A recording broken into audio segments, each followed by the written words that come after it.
All right, welcome everyone, and welcome to our audience and to our guests today. This is a live broadcast of Latitude Adjustment Podcast. I'm your co-host, Eric Maddox, joining you from Berlin.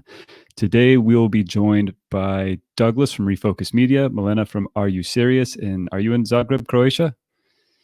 Okay, Croatia, and Carmen from Lesvos Solidarity, also on the island of Lesvos, Greece. Yeah, this will be an hour-long discussion. We're here to take your questions and comments. We'll do our best to get to everybody's questions.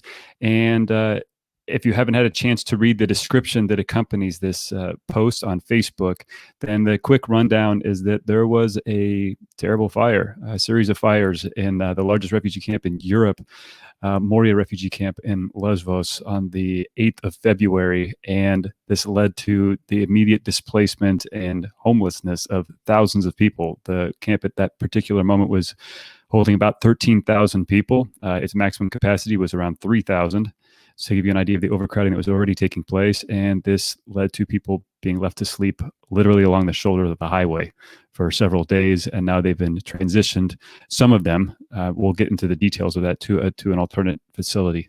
We'll be talking about the conditions of that facility and also some policy updates that have happened since the last time that all of these guests joined us back in early July. Layla, go ahead and introduce yourself, then we'll pass it off to our guests.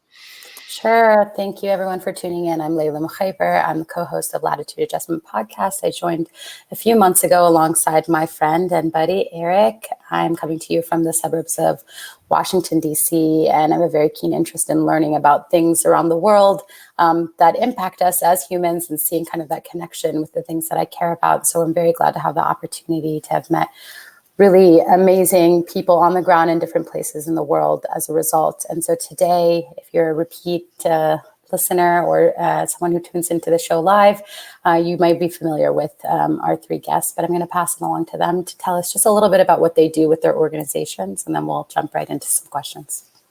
Doug? Sure. Hi, everyone. My name is Douglas Herman. I'm a co-founder of Refocus Media Labs.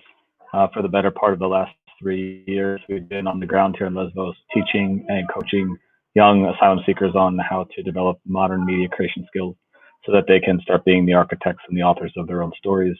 And never has there been a time where their skills have been more needed than at the current moment right now on Lesvos. And our citizen journalism program has been feverishly and tirelessly working day and night for the last 3 weeks to bring the story to everyone globally. Milena.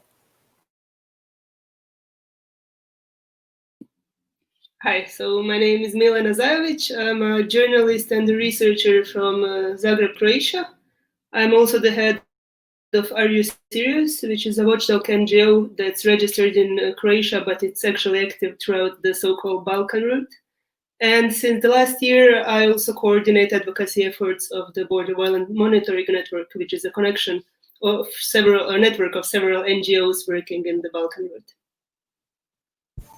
Thank you. And Carmen. Hi, everyone. My name is Carmen. I'm with Lesvos Solidarity.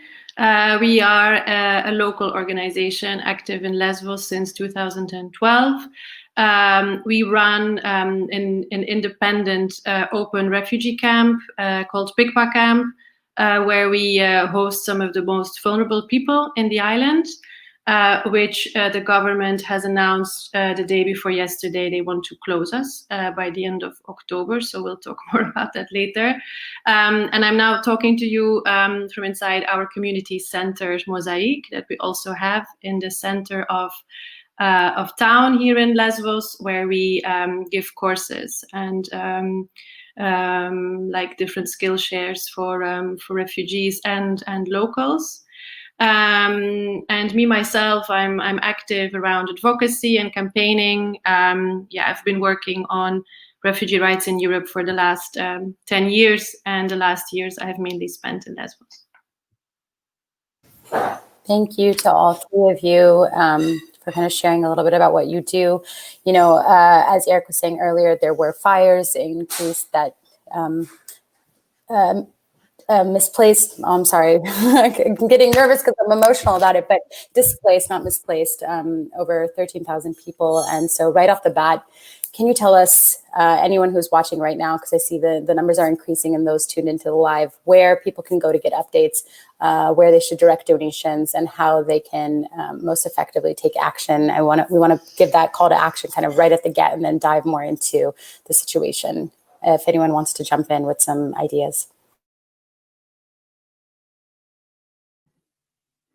One thing I'll offer, actually, just that I should have included in the introduction, is that there is a link to Europe Must Act's petition, as well as a bunch of other resources that they have a link tree set up that you can get to just by going to the homepage for our own website. So just go to latitudeadjustmentpod.com, scroll down on the homepage, and you'll see it right there. It says sign the petition.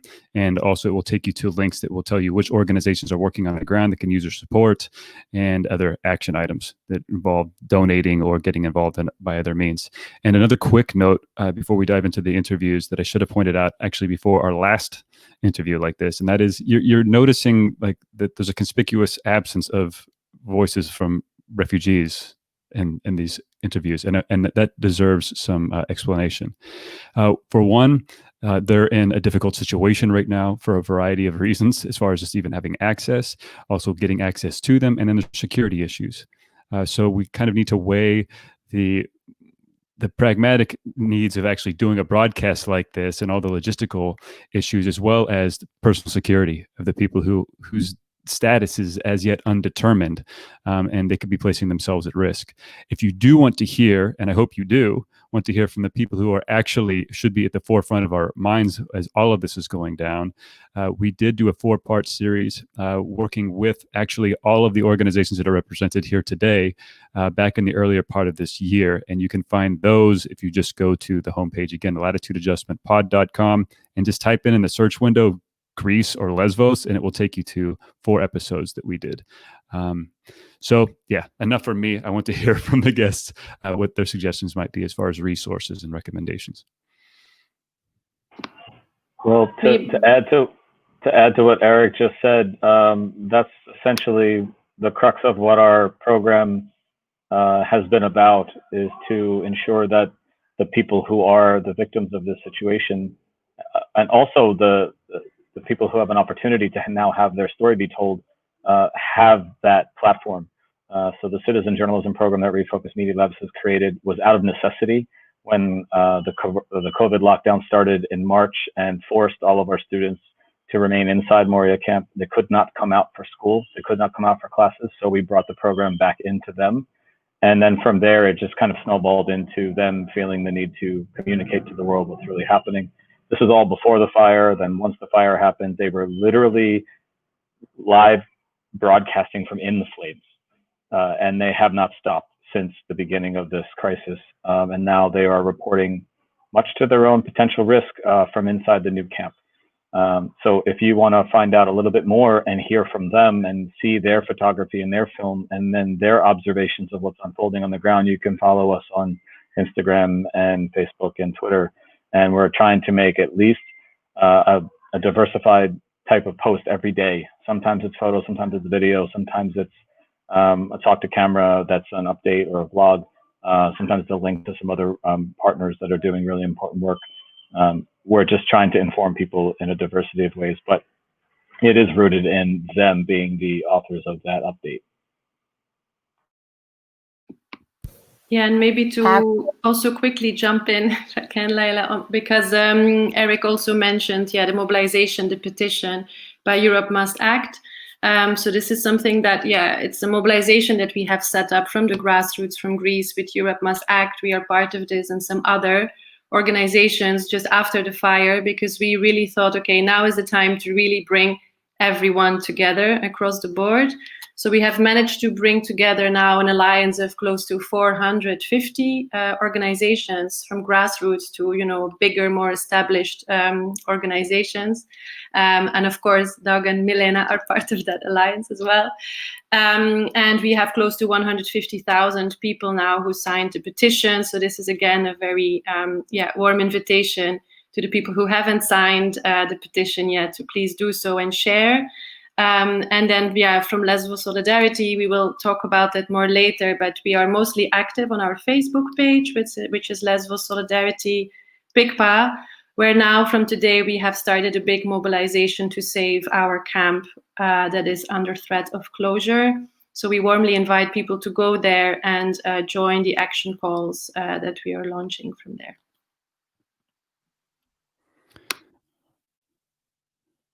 Okay, did anybody else want to share any links to resources?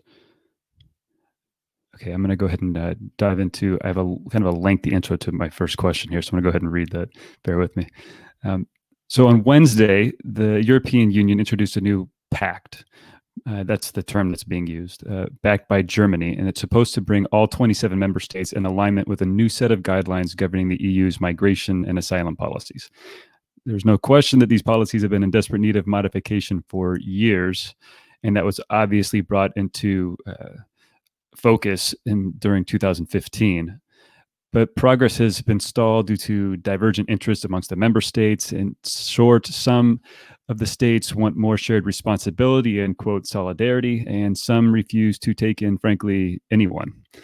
Can you all break down what's good, what's bad, and what uncertainties remain with regards to this pact? Milena, would you like to dive in there? Yeah.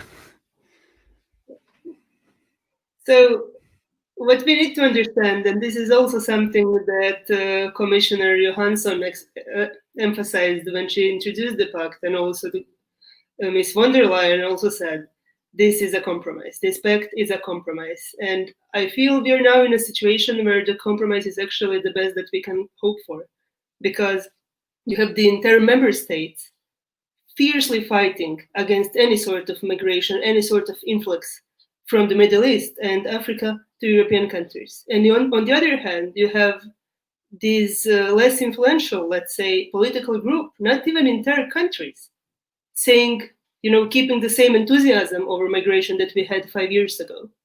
So in that context, when you have people who think and who still see the sky is blue, and on the other hand, you have people who are saying it's yellow, we end up talking about the shades of green. And this is what is happening now, despite of the grotesque feeling we all have talking about the green skies. This is where we are at the moment. What we see in the new pact, and we spent 2 days scrutinizing it, there's still a lot of nuances, of course, to be clarified, is a very strong emphasis on externalization and securitization. And this is something that's been in a pipeline for a very long time. I'm glad that they kept this idea of solidarity as a third pillar of the pact. However, I'm quite discouraged when I see that they're talking about solidarity among member states, not solidarity towards these people who are coming to our states. So the entire feeling about the pact is that they are kind of trying to preserve this idea of European values and open Europe, but in reality, it hasn't been open for a while, and it's becoming more closed. The entire idea behind the pact feels like we are trying to get rid of as many people as possible. However, there are some plus sides, some things that we have been advocating for a very long time. For example, the Commission obviously recognized the need to speed up the asylum procedures. This is something that might have a real impact on the islands such as Lesvos. They also finally recognized that the Dublin regulation cannot be applied to the context in which we are living for the past 5 or 6 years, even though they're still prolonging the suspension of the Dublin Agreement, which would allow the people to continue their newly established lives in their destination countries.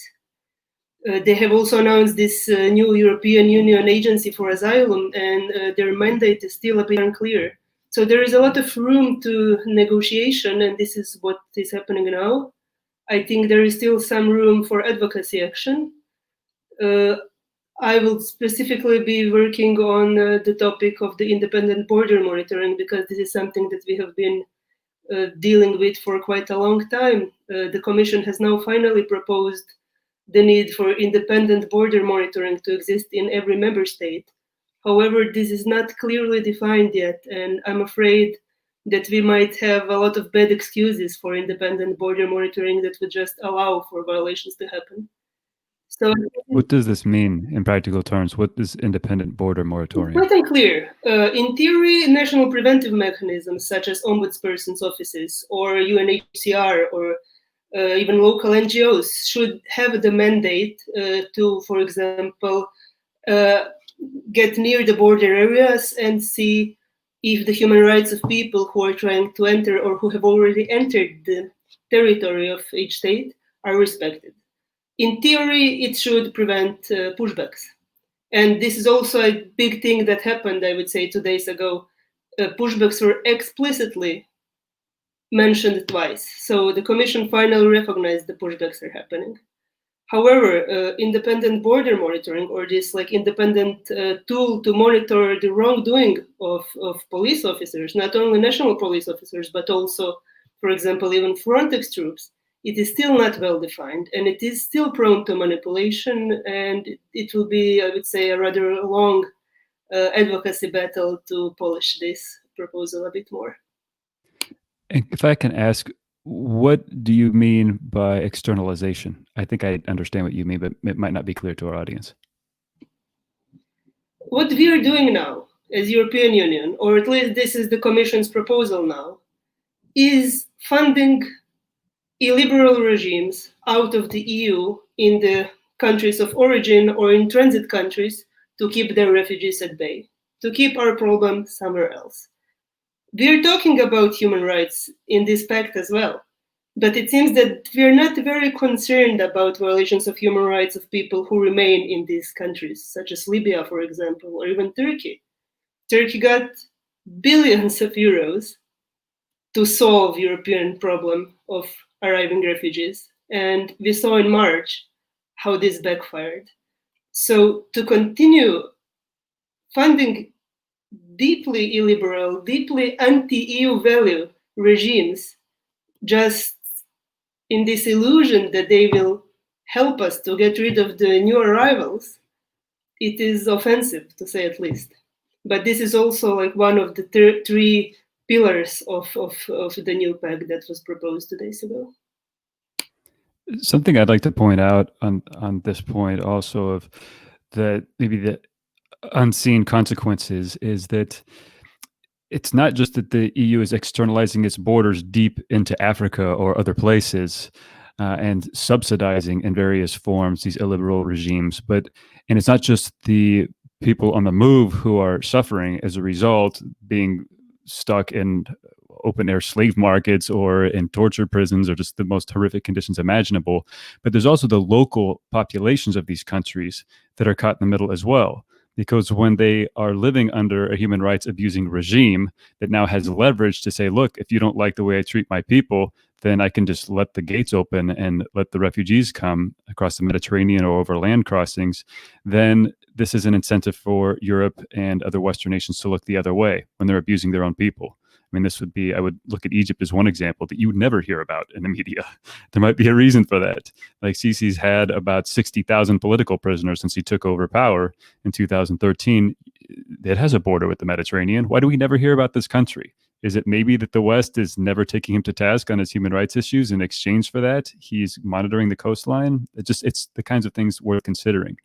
And Libya is a slightly different story because, well, it's not as stable a country. I mean, it's arguably a failed state, and there's a little bit different dynamics at play, but no fewer human rights abuses by any stretch. So just want to kind of give people a picture of that. I mean, in the cases like Sudan, you have the former Janjaweed militia that's of Darfur genocide infamy was rebranded as the Rapid Support Forces and integrated into the military apparatus, and then indirectly financed by the EU as their border security police and in charge of their migrant detention centers. So you have a literal, like, arguably, in quotes, former genocidal militia in one country that's handling external border security and migrant detention centers on behalf of the European Union.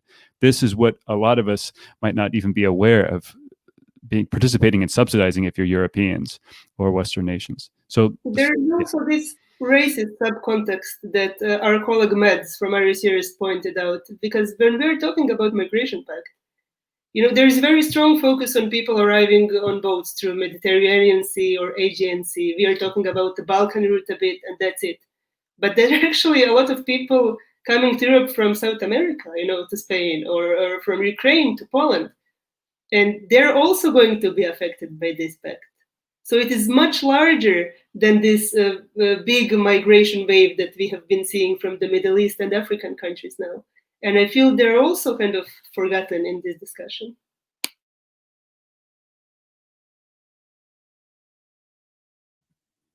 All right, I think it's on. Does anybody else, first of all, did anybody else want to offer any insights on what's going on with the Pact? Yeah, I mean, on the Pact, I think the challenge that also I even here see, people around me in Lesvos, people who are here because they are here to support the situation. It's very difficult, it's like this abstract, huge, the EU Migration Pact, what does it mean? And to break it down, I think it's very important. And I think Lesvos is a perfect example of how you can actually explain to people what this abstract pact can mean and will mean in the future for the people along our borders. And this is sadly what we are witnessing, for the last five years here, because what we were very afraid of, and we were anxiously also waiting, for this pact to come out for this reason, is that Lesvos and the Aegean Islands have been clearly a laboratory for the European Union and for Greece for the last 5 years. So as soon as there was this deal, this agreement with Turkey, we've had, these camps in Lesvos and other islands that have become more and more overcrowded, horrible conditions, just an endless cycle of suffering for people, where at some point, people were saying, the system is failing, there's something going wrong there. And we are saying, no, sadly, the system is not failing. This is the system. The system of the EU is designed to do exactly this, to inflict, this level of suffering on people just because they're still in the vain hope that people will stop coming and it will, function as a deterrent as long as you make people's lives as miserable as possible. And this is what we have seen escalating in many different levels in the islands, in the camps for 5 years. It then also has led, to also the fire of a few weeks ago. So when we then heard say, after the fire, we heard the president of the European Commission say, now, as a solution, we will start a pilot in Lesvos, and we're going to step in and take our responsibility. We're going to co-manage the camp between the European Union and Greece. That's exactly what they did for the last 5 years. The pilot has happened. The outcome of the pilot is that, people are physically, mentally destroyed. Children who try to commit suicide, who self-inflict harm. We have seen families tear gassed after a huge fire. We have seen an overcrowded.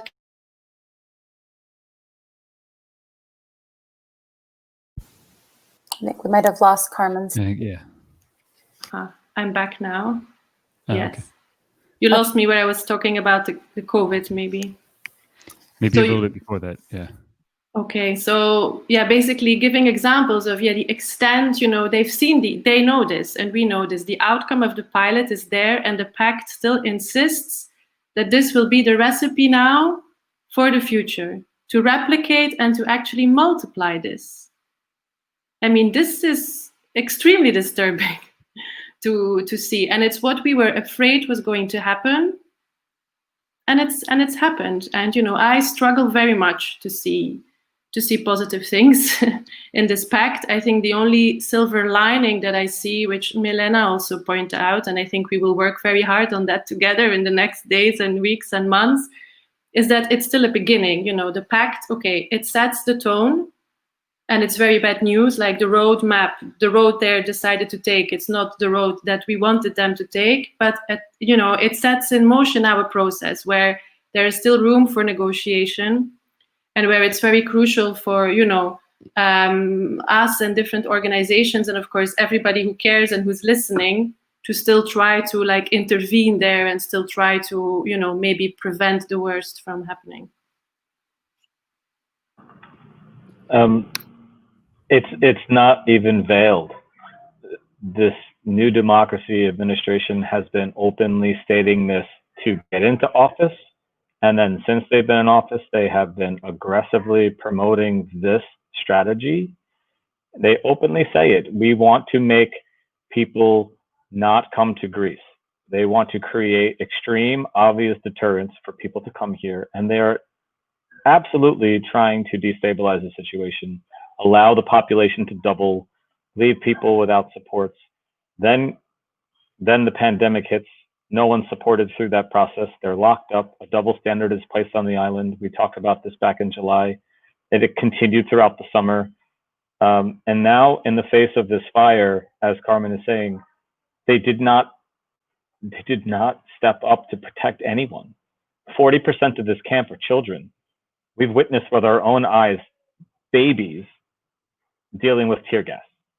Babies, 7 days old. If 2015 was the year that Greece and Europe will be marked in the history books as the solidarity of Europe and the humanity of what is seen as modernity, and why Europe is such a moralistic place to live and to seek shelter in, then 2020 will be seen as the historical year where we are completely morally bankrupt. What has been happening on this island for the last 6 months, for the better part of 9 months now, as Carmen is saying, is a textbook example of what they want to do. This isn't hidden. And we see it on the streets every day. And earlier today, we were doing interviews with some of our students and some other people who are here and are willing to talk about their personal, emotional experiences with this. And it was really tough. It was really tough to see someone say that they didn't expect anyone to help them. They didn't expect after the fire that anyone was going to come to their rescue. They didn't expect anyone to bring them food. They didn't assume that someone was somehow going to provide them an apartment to live in, or a shelter to be in, or a place for the babies or the elderly to be, because they have experienced for the last year the complete opposite of what Europe stands for. And so now this pact is not a surprise to anyone who's been working in this field, specifically on the ground here in Lesvos. This is not shocking to us. It's demoralizing and it's difficult to swallow, but this is a foregone conclusion in our minds that this is the direction we were moving in, and the timing of it is just distasteful. It's disrespectful for it to happen right now while you still have people without showers after 10 days of being in the streets. For them to now announce this, and they're leaving people at the beginning of the wet and rainy and winter season completely exposed to the elements. They've set it up for this. People are still sleeping on the ground without any cover. People that have been positively identified of having coronavirus have nothing to sleep on other than the wet mud. This is disgusting.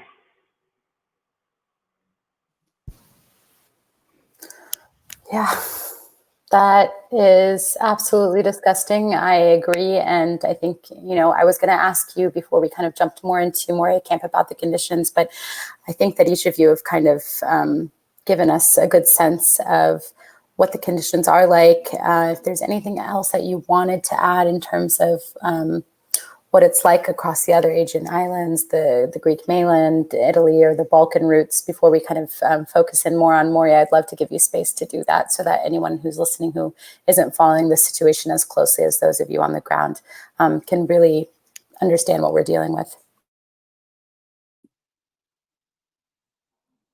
I would say the main concept and what Douglas described is quite similar throughout the route. There are, of course, different discouragement methods that some member states or even parts of the states use in order to discourage people from coming or to force them to leave. So while on the islands you have this unbearable situation where people are kept in subhuman conditions for years, in the Balkans the movement is freer, so to speak, not freer officially, but it is easier to move if you're not on the island. However, people who are crossing our borders, who are trying to enter this still a promised land of European Union, in their eyes, are faced with police batons, with theft. We are losing lives at our borders every day Almost every week we hear about, a new person who drowned or was killed, literally killed, at the borders of my country, at the external borders of European Union, just for trying to seek shelter, to seek safety here, as we promised as European Union to protect the dignity of human lives. We have failed these people a long time ago. So everybody's talking about COVID now, and of course it's a huge concern. It's especially a huge concern in areas such as refugee camps, which are so small and basically no social distancing is even possible. But for these people, when talking to them, coronavirus, is least of many of them, is the least of their concerns. Because they literally don't know if they would survive the next day if they try crossing the border, if they try leaving the camp. If they leave the camp in Bosnia, they won't be allowed to come back. So you have three segments of people here. You have people who are in reception/transit camps, who are happy to have a roof over their heads, and that's basically it. They're in the system, so to speak, but the system is set up against them. The system is set up to wait for them to live somewhere else, to get rid of them in a way. Then you have people sleeping in informal shelters who are usually those who are in transit and even more vulnerable and supported only by smaller NGOs or independent groups that are also bullied by police officers often because they're seen as a pull factor. Pull factor where? To a border mud, like who wants to go there anyway? And then you have this selected few that are actually entitled to ask for asylum. Everybody should be entitled to this, but those who are recognized as asylum seekers. And I'm afraid that this cherry picking of who gets to claim this basic human right would be even worse if this pact is in place. Because what we see now is also this introduction of the concept of the talent. Europe cherry picking people even out of the external borders of the EU who gets to enter based on their credentials. And of course, every country, every union has the right to say, okay, these are the people that we lack. We lack manual labor power, we lack, I don't know, doctors. But to talk about talent in the context of migration, this is not a talent show on a TV. It's deeply offensive, even the language that is introduced in the pact. So yes, the only thing that we can do, as I said, is to discuss the shades of green. But it's really hard to see this document as something truly encouraging for anyone. Even the member states such as Hungary are opposing it, and we went for a compromise, in order to please despotic regimes of Hungary or Poland or Czech Republic. So in the end, nobody will be quite satisfied. Oh, so it sounds like from what you're saying that seeking safety is even more life-threatening than a global pandemic. Yeah. Eric, I think you wanted to say something. One thing that stood out to me too was that, if I remember right, the way that the pact is being framed as far as the responsibilities that can be apportioned to the different member states is that you can either agree essentially to take people in or be responsible for relocating, essentially deporting them. And I think that some people who are following the show will already be aware of this, but I think it might be important for us to again underscore what deportation means, and more specifically, like the phenomenon of so-called chain deportation. We've had a guest on one of the previous shows that discussed this, a Turkish human rights lawyer, who said that he gets access to people who are deported back to Turkey, which is supposedly nominally a safe country, safe third country, from Greece or somewhere else in the EU. And he might get a meeting with them before they're sent back to their country of origin.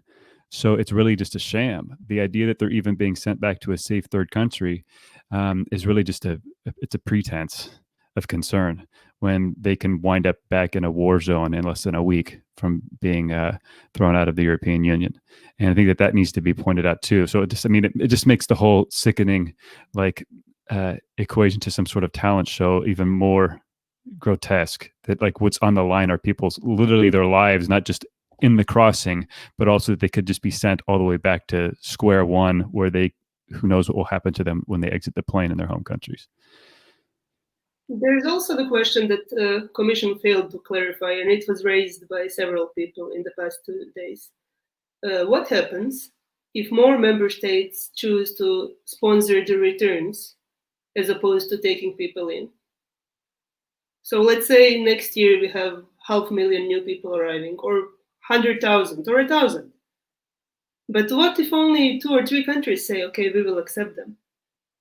Then what happens? The burden is still on the countries of the first entry. And it is again, Greece, Italy, in the Balkan context, Croatia, even though people abscond quite quickly from Croatia. And then you have this new layer that is proposed, which would actually make the absconding less possible, so to speak. So, for example, if people ask for asylum in Croatia and they do it in order to try to stay here, then they realize there are no real chances here for them, and then they decide to go, for example, to Germany. This is referred to as a secondary movement in the Commission's documents. Before, they had this grand period after which they were allowed to re-ask for asylum in the other European country. Now it seems that this is deleted. So what happens if somebody asks for asylum in Croatia, realizes that the system is set against him and that he has no real chances, decides to try his luck somewhere else, only to be, I suppose, detained and deported? This is something that is still not quite clarified in the documents as well. I think some of the most disturbing aspects of this is, as Melania was pointing out, is the language that is being used, and it's being copycatted by the media now. The number of reports that were kind of summarizing the pact in a couple of minutes, a number of reports from all over the EU kept clarifying that the majority of the people are not actually refugees, that this is not 2015 anymore, where everyone was a refugee. People are still asking us all the time, oh, everyone on Lesvos, they're all Syrian, right? There's this mindset that you have to be Syrian to be a refugee, that you couldn't possibly be from the Congo, that no one even knows a war is still unfolding in these places. They still think Afghanistan's a safe country because Germany has stated it's a safe country through pacts with the Afghan government to deport people. And then occasionally they take that back when there's a bomb explosion in Kabul. But the idea that everyone is now being seen as a migrant, as an illegal entrant, specifically in Greece, every one of these people on this island is seen as a criminal. They're not seen as a person seeking refuge or seeking asylum. They are automatically seen as breaking the law upon their entry. That's unbelievably disturbing, because the actual fact is that more than 2/3 of them would meet the initial criteria to be refugees and have status. And so many of the people that were displaced by the fire already have refugee status. They're waiting for their documents. They're waiting for their ID cards. They technically 6 months ago, 4 months ago, should have already had an ID, and they should have already been somewhere else. Or they would have gone somewhere else and claimed asylum there to say, Greece is not a safe country because look what they did to me for the last 16 months of my life. For the case of our citizen journalists, they are starting a campaign right now to try to get out of Greece, to say the work we have been doing makes it unsafe for us to stay here. What about them? What about the people who really do not feel safe here because of the way they're being treated?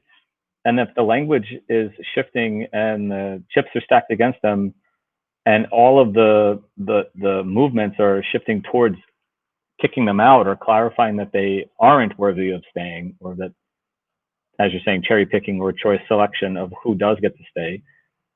And now you have a speed up of asylum processes without interviews that are coherent and concise and respectful of their ability to communicate their situation.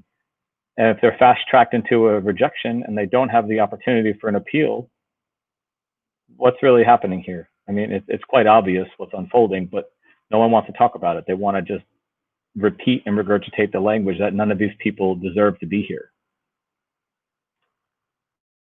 Also, when talking about illegal entries, we should not forget that it was us who made them illegal. We did have a safe and humanitarian legal route into the EU 5 years ago. It was closed based on the agreement of the ministers of interior of several countries in Europe, unfortunately Croatia being one of them, since the larger part of the route was passing through our country then. So we all know international law quite clearly stipulates if there are no legal entry points, irregular crossing shouldn't be taken against you if you want to seek international protection. However, we somehow forgot this part, of the convention during the past 5 years. And by calling these people illegal or at the best irregular, and forgetting to say we strip them of their legal options, I mean, you cannot even say unfair. It is more than unfair. But this is the state of EU at the moment. Yeah, I mean, for me, this is nitpicking people who are running for their lives over where they cross an imaginary line on a map. I mean, it doesn't change what they're running from, where they make their entry. Unfortunately, I'm looking at the time here and realizing we've got about 20 minutes left, and I want to make sure that we actually get to discuss what's happened on the ground in the aftermath of the fire. But as we talk about the framing of these issues, I think that it's important. We've talked a bit about what the conditions were like in Moria before the fire, but if anybody wants to briefly provide some context for like what was happening, like since we last spoke in July, or even in just the days before the fire actually happened, and then walk us through what happened with the fire itself. So provide a little bit of a backstory for maybe the few days before the fire. What was the reality like for people on the ground before those events unfolded?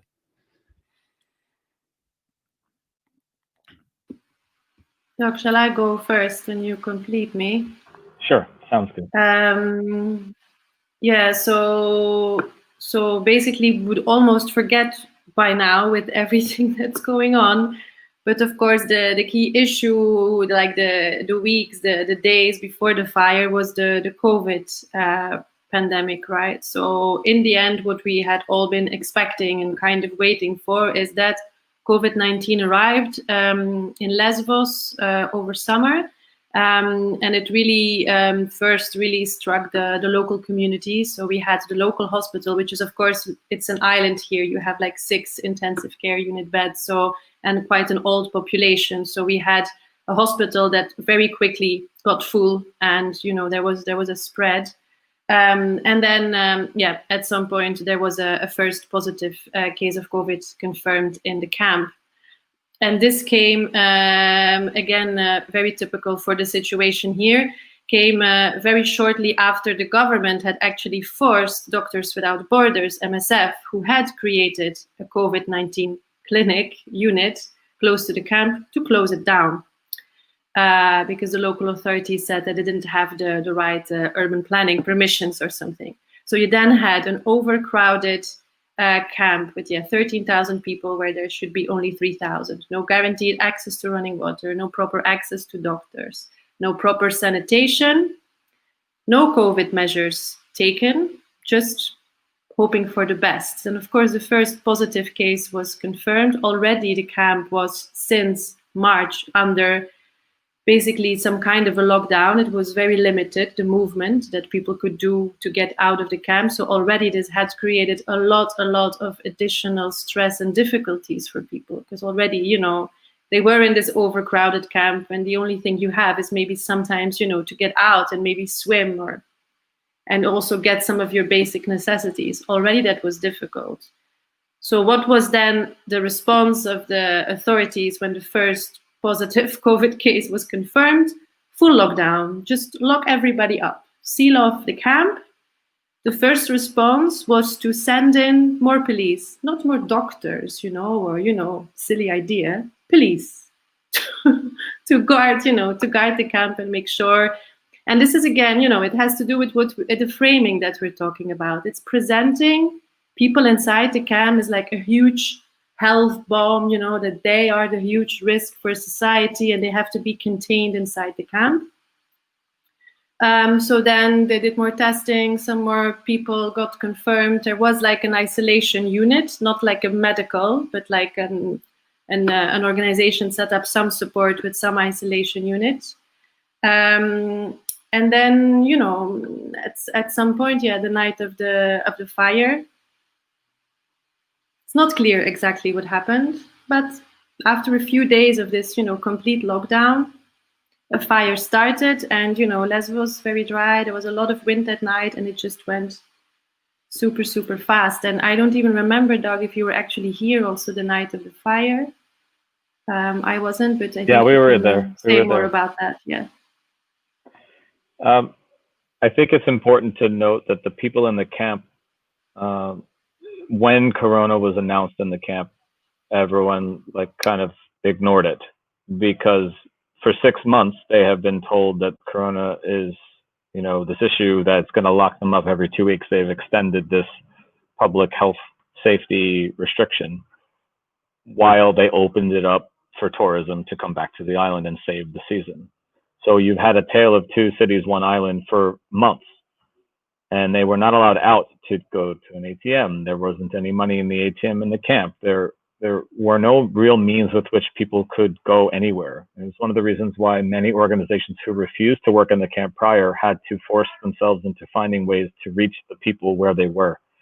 And supports, educational programming, there's so many things that were just completely canceled for 6 months. And it built up a tension. Yes, many people left the island, and the population at the time of Corona being announced was half of what it was in the winter. But you still had that many people trapped inside for months. And then they're being told now that they're not allowed to leave at all, because now apparently Corona is in the camp, and therefore everyone has it.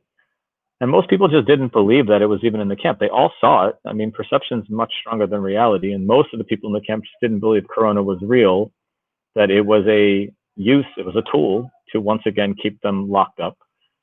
Lots of people felt upset that they, even without any evidence of a positive test, were being told to go into a quarantine area. You had a lot of aggressive energy around that. And then in response to that, the police came in riot gear and threw tear gas and, accelerated and exacerbated the situation, escalated something to the point where it became very crazy. The fires that started on that first night happened almost in like a coordinated circle around the entirety of the camp. It wasn't one fire that then somehow spread, like we had fires in the eastern side of Greece a couple of years ago, and it was just this disaster where the winds took it everywhere. Here you had fires happening everywhere around the camp simultaneously. And so a lot of people inside, it's very common. It was common. We've almost been lulled into expectation. A message comes in Telegram, there's a fire tonight. And it's like, yeah, fire. Okay, good, it's out. It wasn't something that people were really super concerned about, because fires were happening on the perimeter of the camp for months. Yes, it was hot. Yes, it was dry. Yes, it was windy that night. But most people in the camp could see what was happening on the ground inside. And the footage really reveals that it's an impossibility for that fire to happen the way it did, and then for it to happen again the next night in orchestrated fashion. And it is unclear as to who was behind all of those fires and how they happened, but there's no way that the fires happen in the epicenter of this camp the way they did without some deliberate nature. And that's not the equivalent of people on the sides being angry about the situation. Many, many, many people inside are just full of conspiracy theories about how this all unfolds, and they are, there's no evidence now, and it's very difficult for us to even investigate the areas to find the true cause of the fires. They've arrested several people. They've claimed all the people that are responsible were refugees. They've started legal proceedings against 6 people. 2 were unaccompanied minors that were brought back to the island. But you talk to any residents of the camp, and they will tell you about local fascist behaviors on the islands that were constantly coming in and making threats and driving around and, making commentary about seeing things coming into the camp on a regular basis that they believe is why the fire happens the way it does. That they don't believe that this was an accident. They believe that this was deliberately done to burn them out, to leave them in a situation where Moria would close. And this is a really difficult thing to convince a population of 12 to 13,000 people that didn't happen, if then they see what happens to them for the next 10 days on the streets, and then they end up in a military camp. So the perception is very strong that they were set up to end up where they are now. And now it's going to be the difficulty of people to prove that, if that in fact did happen. But for the people, they're just now stuck behind the military guard with even less opportunity to do much of supporting themselves, and with fewer resources in a more precarious situation. I mean, to bring people up to speed as far as what happened immediately after the fire, so that would be the 9th, where there was a second night of fires. People started moving out of the camp. People were already, the night of the 8th, I mean, I was talking to somebody who I had met there, and this is how I found out about it. They woke me up in the early morning, showing the images of it happening live, and describing what they were seeing. So people, like, they were telling me that they were going to have to sleep on the street that night. And then the next night, from what I understand, people tried to walk toward Mytilini, like about 10 kilometers away, the major port town. Most people are based on the island. Doing NGO work in my experience, and they were stopped. I think multiple attempts to make a march to Mytilini were repelled by the police with tear gas, and this included impacting women and children. These are non-violent protests, from what I understand, and this then was followed up by several nights of sleeping in the streets. I mean, I saw the images again. Same friend of mine sent me images, like walking down the road, places that I recognized very clearly. Just sleeping bags and just all manner of life spilled out onto, imagine any highway you've driven down, zero protection whatsoever from the elements, passing vehicles, all of that. Does that adequately describe what happened in like the 2 or 3 days immediately after the fire? The initial police blockade to stop the movement of people choked off the people self-evacuating from the camp in advance of the fire happening the second night. Within striking distance of the fires as they erupted in the movement on the ground area, right around the next edge, you could not go any further. They created a bottleneck of chaos, of people on the streets running from the fires when the fires finally did start and started popping off one at a time in multiple places. They didn't put additional police officers or additional firefighters in place. Every single member of that camp knew that this was going to happen in advance. All day long, we're in there surmising the damage and photographing and interviewing people, walking through the camp for hours. And all I saw was people packing up and getting ready to go, because they were told they're coming to finish the job. The police knew they were coming to finish the job. The firefighters knew someone was coming to finish the job. Everyone in the camp knew this was going to happen. And yet there was still this blockade very close to the fire. And then eventually they let it out. And they let the people move down the road towards Panayuta. And then they blocked them again. And then they used tear gas on the people as they tried to expand, to go further. And then they held them there for days and did not provide food or water, did not provide any buses to safety, they left them on the streets. Police blockaded them both north and south of their space, and did not let NGOs in, did not let independent people in, did not let anyone in to provide them with safety and water and food for days. Then overnight, people clandestinely walked through the night to find their way towards the Lidl, towards the area where you've now seen a lot of the footage of the huge, like gigantic crisis. And they once again partitioned that off and blocked that north and south, and then started stopping journalists from entering once everyone descended upon the island. And then more tear gas, and then no food and no water. And then eventually they let some food and water in. But again, not managed by the authorities, not orchestrated by the army. Crowd management was left to volunteers from NGOs, and more chaos for 10 days as an incentive to move them into the new camp. I don't really have words to describe what we saw for those 10 days. It's unbelievable. But you do have a lot of images, and Refocus shared a lot of what was taking place. The camp residents, Doug himself was on the ground. if anybody wants to see what those days were like up until this moment, be sure to check out their broadcasts, their images on Instagram, Refocus Media, on Facebook, all the places where you would check on social media.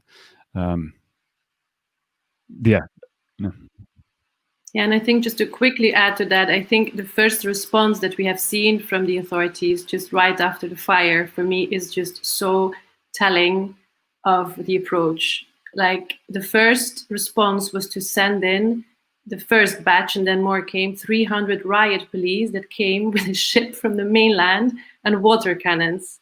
No civil protection, no humanitarian aid, no massive amount of food that arrived, or tents, or sleeping, something to relieve the first suffering of the people. Riot police. This tells you, according to me, really everything, what the priorities are. I mean, can you imagine that this would happen to 13,000 white people somewhere? That there would be some disaster, and that to contain them, we would send in riot police?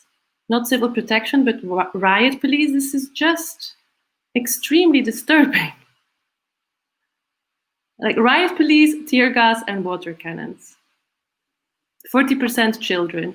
80% from the camp were families.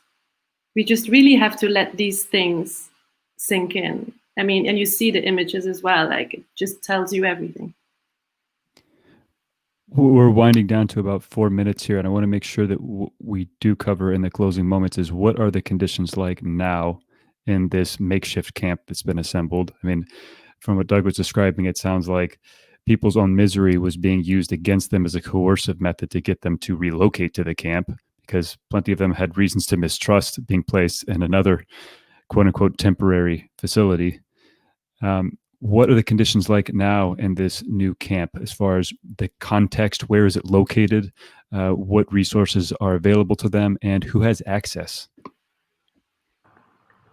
I've been in the camp several times now, and they've allowed press junkets to come in and kind of have a very morbid museum or safari exhibition experience where you come in and see the areas they'll allow you to see.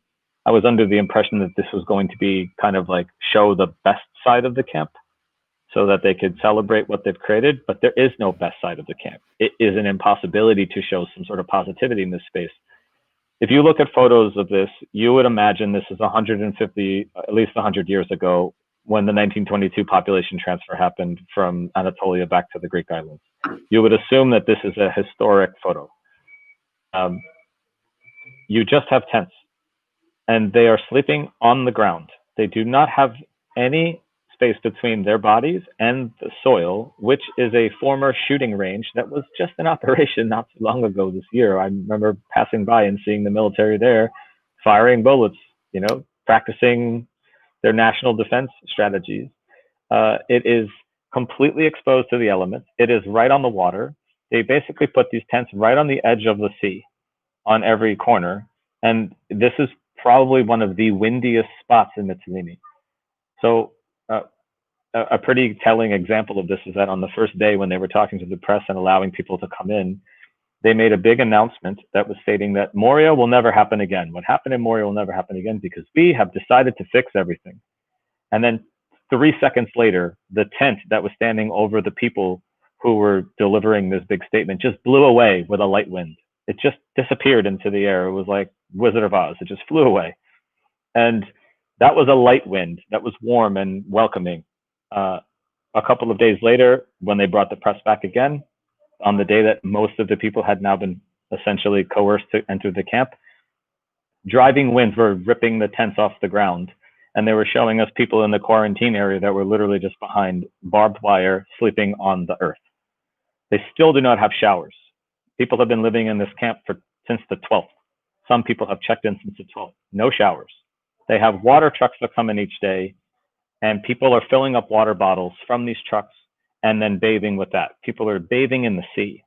They have 50 some odd, maybe a little bit more than 55 portable toilets that they are not cleaning on a daily basis. There is nowhere to go. There are no olive groves to burn wood to heat themselves. For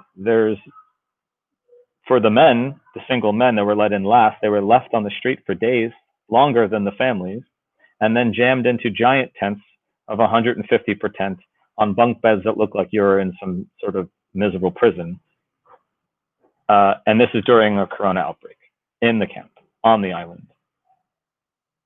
No medical supports, no education programs. Yes, they're letting people out now from 8 to 8 to go shopping, but we're also hearing announcements about how they're going to start restricting that and letting only a certain number out for a certain amount of time. We don't know what's going to happen in the coming days, but we could assume it's going to be more and more restrictive.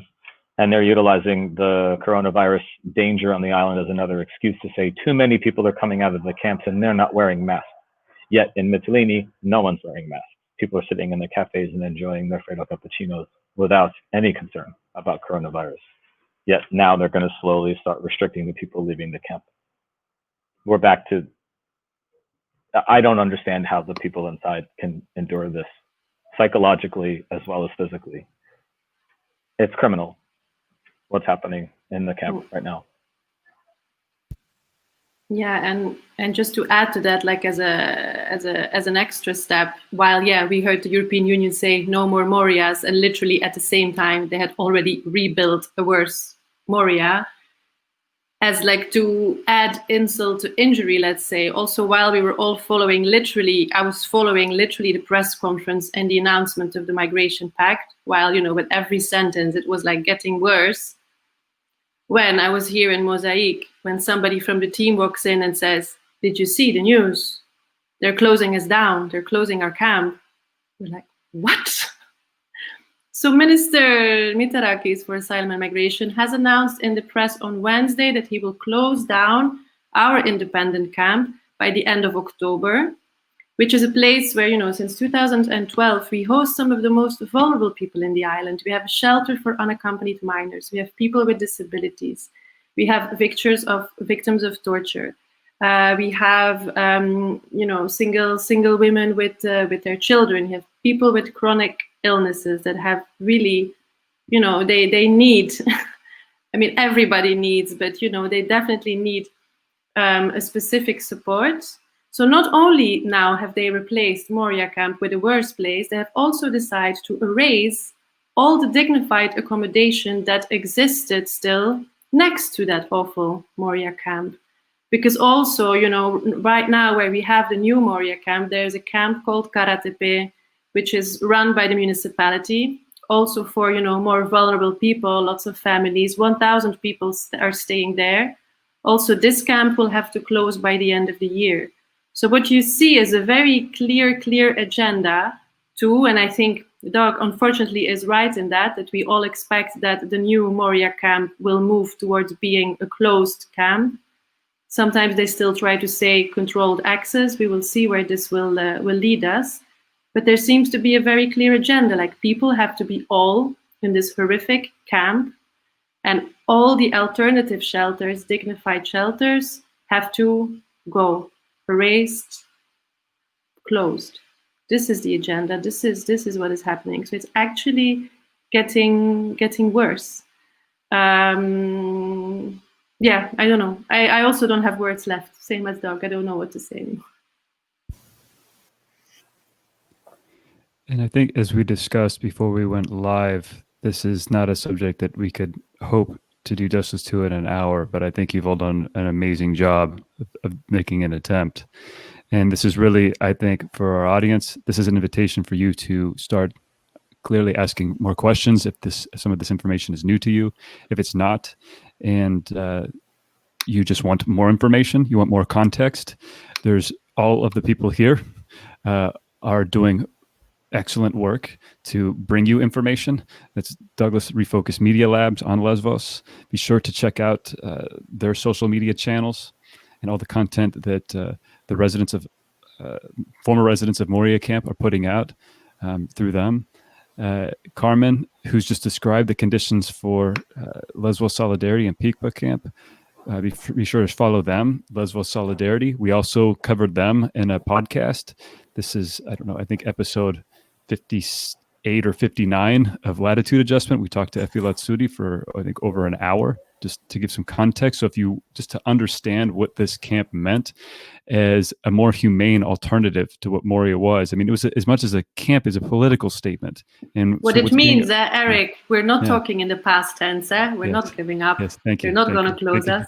Thank you for correcting me. I want people to get a sense of what this place has meant and means historically since going back to 2015.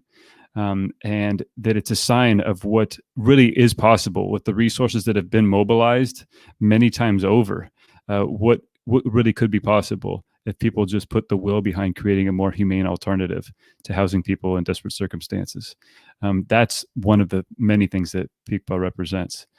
So I'd encourage you to check out that interview with Efi Latsudi. And also Milena and Are You Syrious? Border Violence Monitoring Network. I mean, they were my collaborative partners as well as Refocus Media working on that series.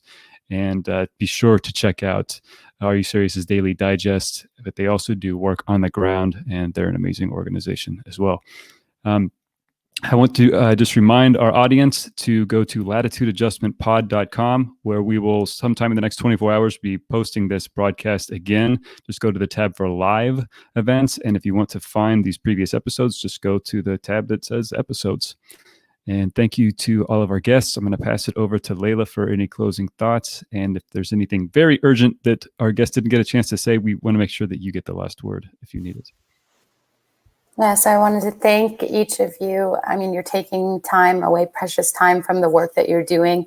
I know this advocacy is part of the work, but we're so grateful that you take the time to really distill it down for us and make it really easily digestible, to understand the situation, to give us that real-time look and to speak on behalf of, the people that you're serving. Thank you to each of you for the platform that you create for them to be able to also speak for themselves with the privileges that you have. I know that this is extremely taxing, even as someone just working on the issues, because you are also living there and it really consumes you in the day-to-day. But thank you for your solidarity with the people that you're serving. And, we are here to continue to share your voices with our audience. I'm so glad that I can be here to even mostly listen because I want to learn from you and to have, the listeners of our show, my friends, family, anyone I'm connected to, especially those of in my network who are concerned about the Middle East, because that's the focus of my personal work, to understand and see the connection between this and other issues, and even issues here in the United States, as Carmen mentioned kind of earlier in her remarks. I wanted to just clarify, because I do want to leave people with at least one call to action. One, share this video so others can learn, but would you recommend that people continue to sign the petition that was co-signed by the 444 organizations, movements, parliamentarians, and even members of the European Parliament and politicians, so that we can kind of urge European leaders to act? Is that the best and easiest way that someone can take immediate action? Well, for sure as well, I would say. I mean, I'm sure Milena and Doc can quickly add as well.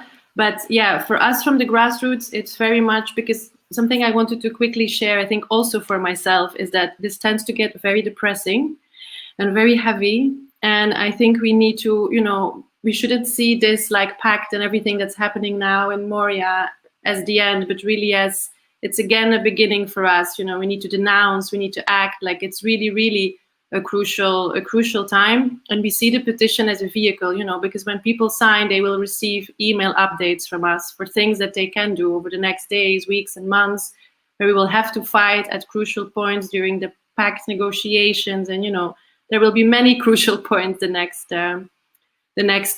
weeks and months to come. So, if people really want to be part of that struggle, please join the petition and join the movement. Great, thank you for confirming that. I mean, there is no room or time for apathy or complacency in this issue. And Doug, I think you might have unmuted. And Milena, I want to pass it again to you so you can close us out. Just to a little echo what Carmen is saying, is that this is an opportunity. This fire and the destabilization of the situation on the island was seen as an opportunity for the people in the camp to say, this is what it's going to take for us to get off this island. And now they're seeing the opposite. So there was almost a horrific elation after the fire that maybe we're going to get out of here. And now they're waking up to the reality that not only are they not going to get out of here, but that no one's going to pay attention to them anymore.